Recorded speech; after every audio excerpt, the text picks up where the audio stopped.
Well, there are many Christians who have struggled and battled on through life and through different challenges in many ways over the centuries. There's one I was reading about recently called Charles Simeon. So in 1782, he was the curate in charge of Trinity Church, Cambridge. And he believed the gospel. He wanted to teach the message of the Bible. But the people in the church there didn't want him to do that. And so they made life really hard for him. First of all, what some of them did was they just didn't turn up for services. Other times they locked him out so he couldn't get in. And so what he would do is he'd start a service later in the afternoon so other people could come. But what they ended up doing there was they would lock the pews. If you remember how some pews in some chapels or churches have doors on them. So they'd lock them so people couldn't get in. So there he was wanting to start the service, but all the pews were locked. So he put chairs out in the aisles. But then the people came and they threw the chairs out so people couldn't come. So he ended up leading a service and people would stand in the aisles to listen to Charles Simeon. Now, how long could you face that kind of opposition? Could you last 6 months? Maybe a year? Week in, week out, of people saying, we don't want to hear what you're saying? Would you last 5 years? Well, for 12 years, Charles Simeon did that, and it looked like there was no fruit. Nothing but opposition. That's all he had. As he was trying to tell people about Jesus, nobody wanted to hear. Nobody wanted to listen. Well, how did he carry on? What did he keep going? How did he have in his mind to keep going? I think those are the kind of themes that we see in this passage this morning that we're going to look at. Now, perhaps there are areas in your life that you, as we think of carrying on and keeping on going on when it feels like we just want to give up, that you're finding hard at the moment. Things in your life that just seem to be pushing against you.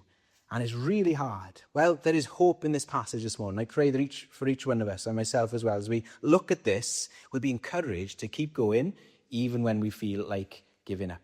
So Paul, remember, the church is growing now, and the message of Jesus is going out. Started in Jerusalem, then went to Samaria, and then was going to the ends of the earth. And Paul is kind of spearheading this campaign, this mission to tell people about Jesus. And he's ended up, today we see he's in Corinth in Acts 18. And Corinth was a massive, big commercial city. There were 2 ports, so there were trade routes. It commanded the trade routes. It was a well-off place. And so the people in Corinth were very proud. They were confident because they were successful. I imagine them walking around with a bit of a swagger. You know, we've got loads of money, things are going well, they were intelligent, they were rich, they were successful. And there was a political power there as well. Last week, remember, we looked at Paul was in Athens, which is kind of like where all the philosophy was going on. But here was where there was political power. So there was people there who were confident, who were powerful. And in this city, Paul was coming along to tell them the message of Jesus. This carpenter who'd been crucified by a Roman army a few years earlier. And here he is, he's going. How does he feel? How is he facing it?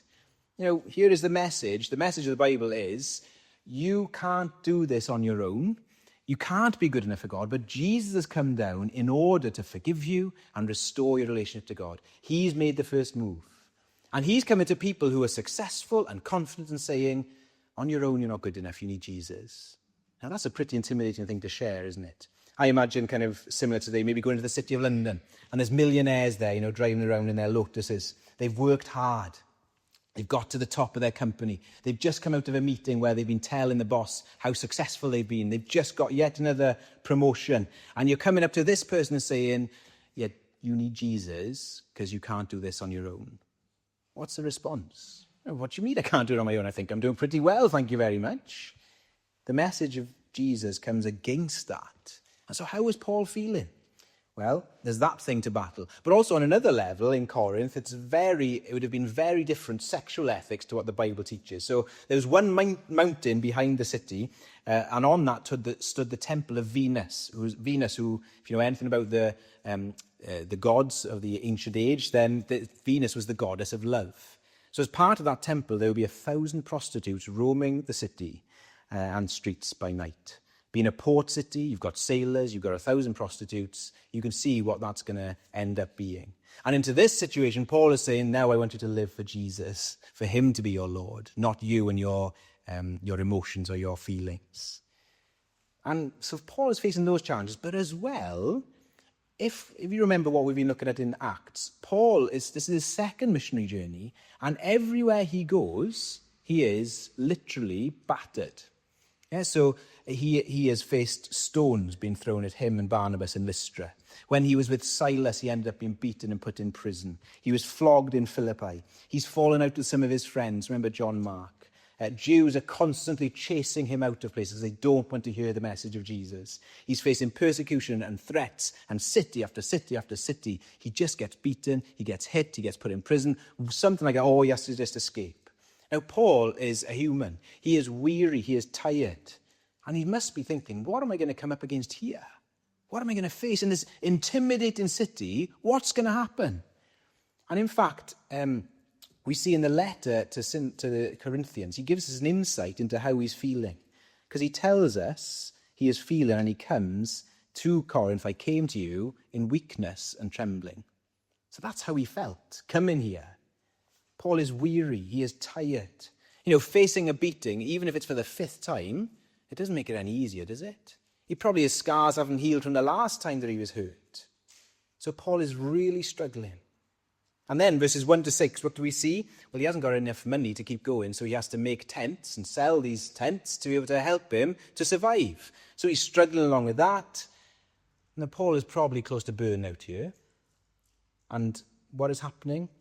Well, before we go on, just remember what we're seeing here. The Bible is full of people who struggle. Sometimes we think the Bible is full of all these people who've got it sorted, and then we've got to be like them. But Paul is really struggling here. And God's message of hope and the message of the Bible is one that comes to weak people and says, I can help you. I can draw alongside you. A Christian is somebody who's come to the end of themselves and said, God, I can't do this and I need you. And a church should be a place where it's okay not to be okay, where we struggle together, where we all kind of have agreed, we haven't got it together. We're a bit of a mess, really, but we've got Jesus to help us. We've got one another. So if you're feeling weary and discouraged and fearful, then you're in the right place.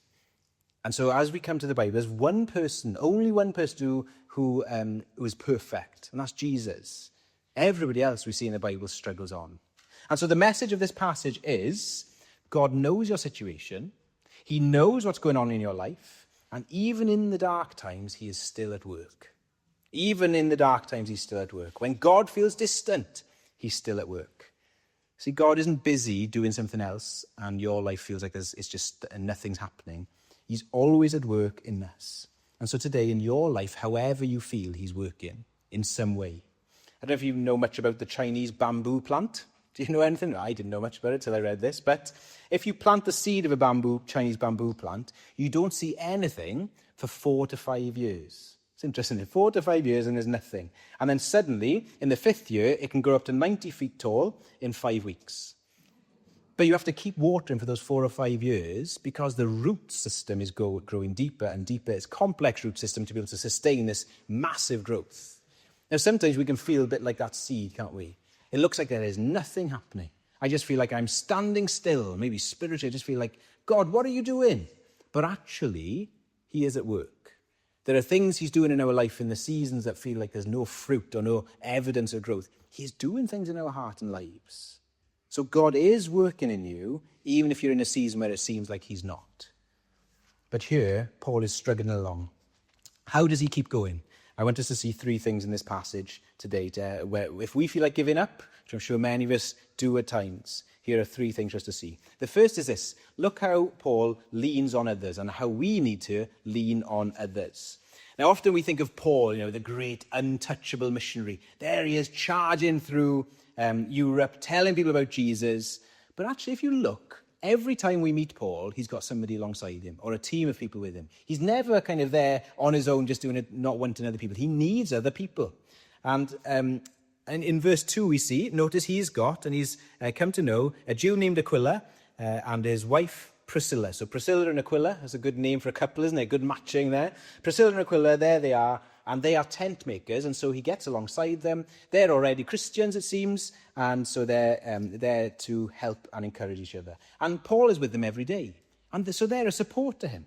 Then verse 5 we see Silas and Timothy turn up from Macedonia, and he was encouraged to see them. In the letters later in the New Testament, we see that they brought encouraging news of the church in Thessalonica, where Paul had been a few months earlier. So, oh, great, they're still going. There's still that church there. These new believers were flourishing, and also we're told in Philippians that they brought a financial gift. So suddenly Paul didn't have to tent make and share people about Jesus. He was freed up to be able to tell people full-time about Jesus. So here is a discouraged Paul. We know he's discouraged from the letter to Corinth, remember, where he wrote and he said, I came to you in weakness and trembling. He comes to it, this is a discouraged Paul, and what happens? God provides people around him to help him, to encourage him. And time again, we see that in the Bible. We get reminders that actually we can't live this life on our own. We try and do things on our own, and we can't. We need each other. And that's why church is essential. Because it's us coming together and saying, you know what? I need help. Our nature tells us, I don't need other people. I should be able to do this on my own. I should be strong enough. Everybody else seems fine. Why can't I do it? That's what our nature tells us, isn't it? Our culture will tell us, you can do it. You don't need others. Just be strong. But actually, the Bible makes it clear we really do need each other. And God has made us like that. He's made us to depend on others. Remember what he said to Adam when he made Hannah? He said, it's not good that you're alone. You need someone else. You need other people. No, it's not just talking about marriage. It's talking about us as humans, inbuilt with this need for community, for one another. So maybe today you're struggling. When we are struggling, it's easy for us to hide away, isn't it? Easy for us to kind of close the doors and pretend that everything's okay. Maybe physically we remove ourselves sometimes. Other times it could be just emotionally we kind of pull back. We say everything's fine, but it's not really. We're thinking, I can do this. I should be able to do this. But remember what the Bible's telling us and reminding us of. We need each other. So the question is kind of, as we think, what does that mean for me today? Are you is there space in your life to let God encourage you through other Christians? Are you giving other Christians a chance to do that to you? So is there space? Is there time? Are you making sure we're together, as we're here together? Is there space and time to do that? To say, hey, how are you doing? Are you okay? How can I pray for you? You know, one day's not enough, is it? Or one morning or one afternoon isn't enough. We need to be in touch throughout the week and encouraging each other. How much are you letting one another, are we letting each other into our lives to be able to say, look, I need you, I need help in this area. Maybe you're a Christian, and I just to ask you as well, how are you making space to encourage others? You know you need encouraging, don't you? So does everybody else. And so how are you encouraging other people? You know, maybe that's notes or phone calls or texts or visits. You know, God has rescued for himself a people, not individuals. We need each other.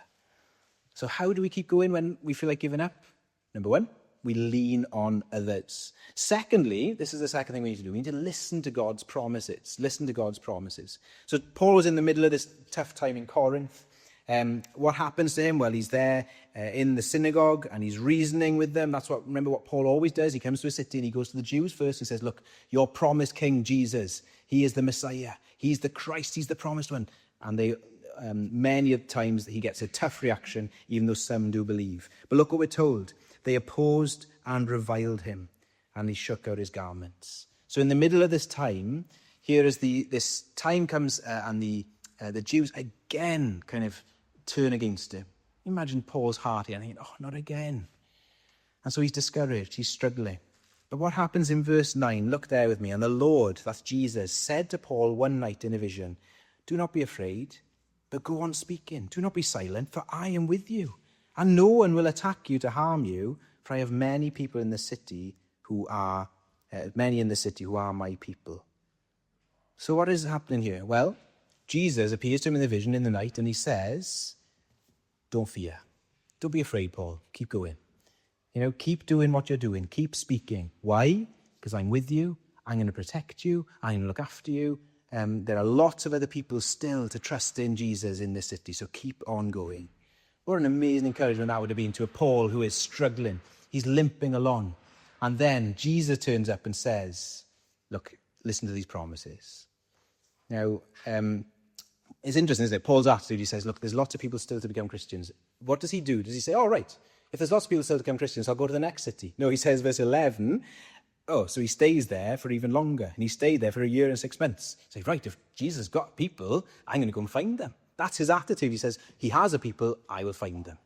It's interesting to see, isn't it? All these people that we see around, friends, family, they could know Jesus. We'll keep going, keep praying, keep sharing Jesus.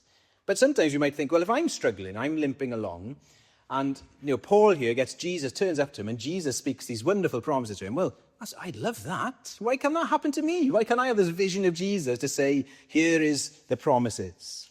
But notice what Jesus says. You might say, imagine if Jesus gave me promises like that. Listen to the promises. Fear not. That's what Jesus says to Paul. Fear not. Do you know how many times that promise comes up in the Bible?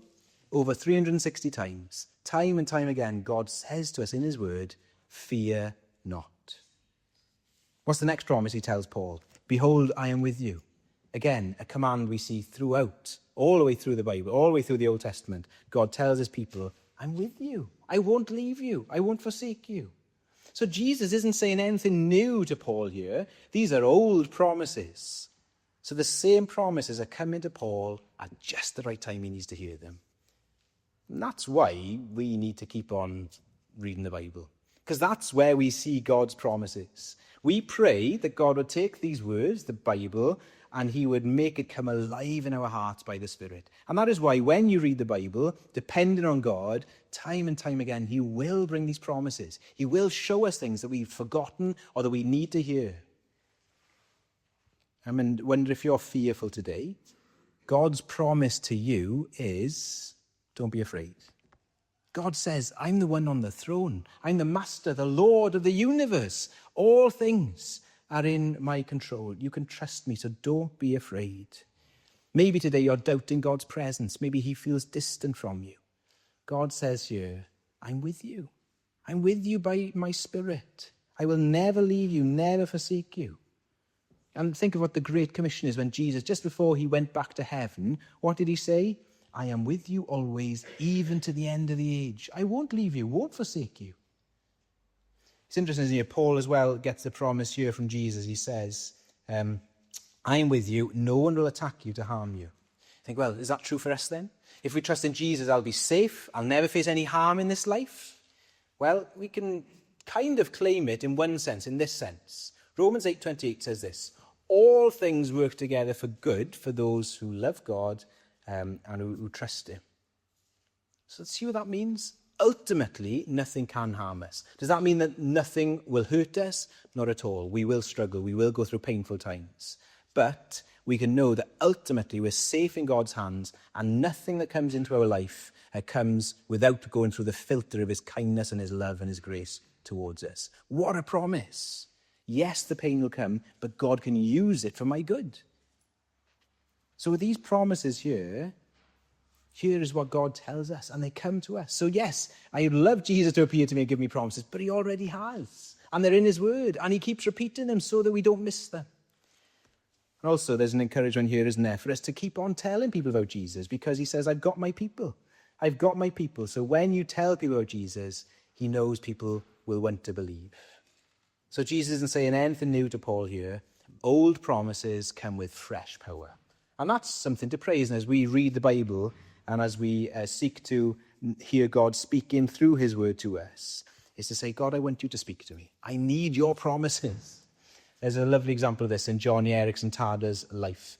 She's a quadriplegic and she's paralyzed from the neck down. When she was 17 years old, she dived into a pool of water that was much more shallow than she thought. So from her neck down, from the age of 17 onwards, she's been nearly 60 years now struggling and suffering with that and in constant pain and struggling. But she says this, and I'll read what she shared. So one day she was on her way to work and her husband Ken was driving her, but she was really struggling with a lot of pain and she was miserable, she says. And she said, usually on our way to work, we pray together in the van, but I had no strength for that. Instead, I whimpered, God, is there any comfort you promise? And out of nowhere, a familiar Bible verse popped into my mind. Psalm 119, verse 50, my comfort in my suffering is this, your promise preserves my life.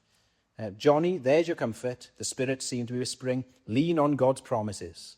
I decided to act on the Spirit's advice. That is, the assurance that God's promises actually revive and restore the life of a Christian who's hurting. So for the rest of the drive, I spoke aloud every promise I could recall. Ken, that's her husband, gave me a surprised look in the rearview mirror when he heard me say forcefully, Lord, you promised that you were ever present in trouble. You promised that your grace is more than sufficient for my need. Your word assures me that you will never leave or forsake me. Your promise in Deuteronomy to be the one who will go out and fight for me. The closer we got to our destination, the more insistent I became. And the book of Joshua tells me that you will be with me wherever I go. You promise you're a refuge to the oppressed, a stronghold in times of trouble. You promise to counsel me and watch over me and guide me by your righteous hand. You promise to sustain me as I cast my cares on you. You will never let me fall. You promise that your name is a strong tower and the righteous shall run into it. They are safe. Jesus, tell me I'm safe. They're all quotes from the Bible there.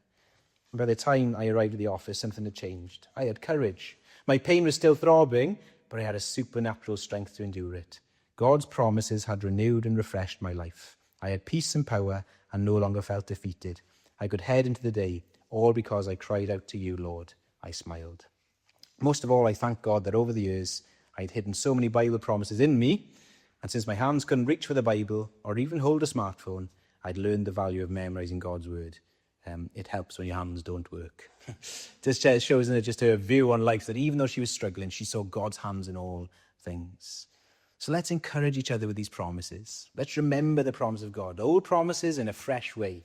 That's what we need. So how do we keep going when we feel like we want to give up? Lean on others, listen to God's promises. The third thing is to look out for God's work. This is the final thing. Often when we're tired, when we're weary, the cup is half empty, isn't it? Everything, you just look at the negative and everything, the colour is just drained out of things. We just pick up on the negative things and we don't actually see what's going on and what God is doing. And we can miss that he's at work. So and as you kind of stand back from this passage, you see there's loads of encouragement for Paul here. First of all, we see that as Paul goes to Corinth, he shares the message of Jesus in the synagogue. Yes, there's a bad reaction, but also people are saved. The leader of the synagogue, verse 8, is saved. He becomes a Christian. And so that's great news for Paul. And he says, look, we know there are more people saved in Corinth because he writes a letter to the church there. So a church ends up starting. Not only that, in the verses 12 to 17, we see this attack on Paul and they bring him before this tribunal. What's going on there? Well, Gallio, basically, the Jews wanted to persecute Paul and the Gallio said, it's nothing to do with me. I'm washing my hands of this. It's your problem, your words. It's not mine. So you need to sort it out on your own. So he ends up protecting Paul and protecting the other people who become Christians. It's interesting, isn't it? That actually God has planned ahead for that. So God is Lord of everyone, even the proconsul there of Achaia.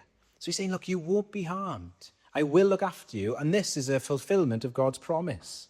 Now, Priscilla and Aquila are another encouragement. Because notice at the end of the passage, there we see Paul goes to Ephesus. And as he gets there, we meet this man called Apollos. We see Apollos come up a few times in the Bible. And we're told he's a gifted man, eloquent man. But he'd missed out on a few of the key teachings that Paul wanted to tell, that Paul knew and wanted to share. And as we see in the rest of the New Testament, Apollos is really used by God in a powerful way. And God raises up another worker to help Paul in Apollos. But, as I said before, he wasn't very well taught. So who ends up training this gifted preacher so that he could ultimately be a big help for the message of Jesus going forward? Well, we're told Priscilla and Aquila heard him, and they took him aside, verse 26, and explained the way of God more accurately. So Priscilla and Aquila were helped Apollos, and then Apollos went on to do wonderful things for the church and for Jesus. Now, where did Priscilla and Aquila learn this teaching? Where were they encouraged? Where were they strengthened? Well, in verses 1 to 6, when Paul is tent making, I just think that must have been happened there, isn't it? Just sitting in their tea break, and Paul tells them more about the teaching of Jesus and takes them through all these truths, and he builds them up, he encourages them, and then they are built up, they can help Apollos, and Apollos then will help loads of other people grow in their faith. See, Paul looked like he was a dead time. It looked like there was nothing happening, but he was there with Priscilla and Aquila, who God was going to use down the line to help and encourage others. You see, God is always at work, even when it doesn't look like it. Remember Charles Simeon that I mentioned at the start? Well, it didn't look like there was much to be encouraged by there, did it? But he carried on, as I said, for 12 years with that opposition time and time again. But Simeon became a really powerful force for the gospel in the Anglican Church there. His position at the university meant he had constant influence over people who were starting in the ministry, and he was able to teach them the great news of Jesus. He recruited loads of people for the East India Company, and so they would go out as chaplains. So the message of the gospel is going all over the world through Charles Simeon there. And not only that, but he was the spiritual father of a man called Henry Martin, who God used in mighty ways. And so he preached year after year for 54 years. He kept on going. But the first 12 years, there was no fruit. But then eventually, we see God did use. It's easy to just get discouraged and think God isn't working. But actually, you stand back and say, he is at work. There are shoots of life for us to look out for. I wonder what you need to look up and see. Maybe everything's a bit half empty for you at the moment if you're weary and struggling. But God has put around you shoots of hope and encouragement. What do you need to see? What do you need to pick up on? Oh, God has done that for me. Oh, God has helped me in that way. He's done this. He's watching over me. He's working in me. Maybe he's even making you aware of weakness. What a grace that is. So that we lean on this. We lean on his word. So we don't have the kind of a false self-confidence. Maybe he's protected you from dangers, that toils and snares. He's protected us from them. And he's helped you through. Maybe he's answered prayers for loved ones in ways that you really weren't expecting. See, God is at work. Let's be on the lookout for how he's at work. And maybe you can see God at work in someone's life. Let me encourage you. Tell them. Because often we're the last people to know what God is doing in our life. And we don't see it. But if you've seen God at work in someone's life, that he's helping them or encouraging them or strengthening them, let them know. Encourage them with that. So Paul, he was struggling when he came to Corinth. But we see it didn't go unnoticed by God, did it? He encouraged him. God saw what he needed and drew alongside him in many different ways, whether that's through people, whether that's through his promises, or whether that's through the work that he was doing when it all wasn't maybe obvious to Paul. And that's how God works, isn't it? He works in weakness. What other situation can you think of in the Bible where it looks like a loss, but actually there's victory there? Actually, there's glory. Well, it's the cross of Jesus, isn't it? There on the cross, it looked like all hope is gone. What is going on? Here's the Son of God, the one who came and can do all his miracles, such power and authority, and yet he gives himself up to death on the cross. Why would he do that? He was doing that because that was our only hope of being saved and forgiven and being restored in our relationship with him. There was the greatest victory of all in that loss, apparent loss. Are you feeling discouraged? Look at what the cross tells you. It tells you, I'm with you. Don't fear. I will look after you and I will protect you. So that whatever comes into your life will come through the filter of my grace. Doesn't mean we'll have a perfect life, that everything will go to plan, but we'll go to God's plan, which is the best plan, because he's the one who's in control of all things. And remember, in his hands our life is put, and they are the hands that have nails that have gone through them. They are nail-pierced hands that proves his love for you. What a God we have. What a message we have. However discouraged you feel, God knows, he understands, and he wants to encourage you. Maybe you're here and you're not a Christian here this morning. Jesus invites you into this life of dependency on him, into this life of dependency on others, and the door is wide open. And he says, come to me. I've done it all. And you can know these promises for yourself. I will protect you. You don't need to fear. I will never leave you. The great news is all those promises can be yours for free because Jesus has paid the price for them. So come today and follow, trust, and live for him. If you're feeling discouraged, look around for encouragements, lean on others.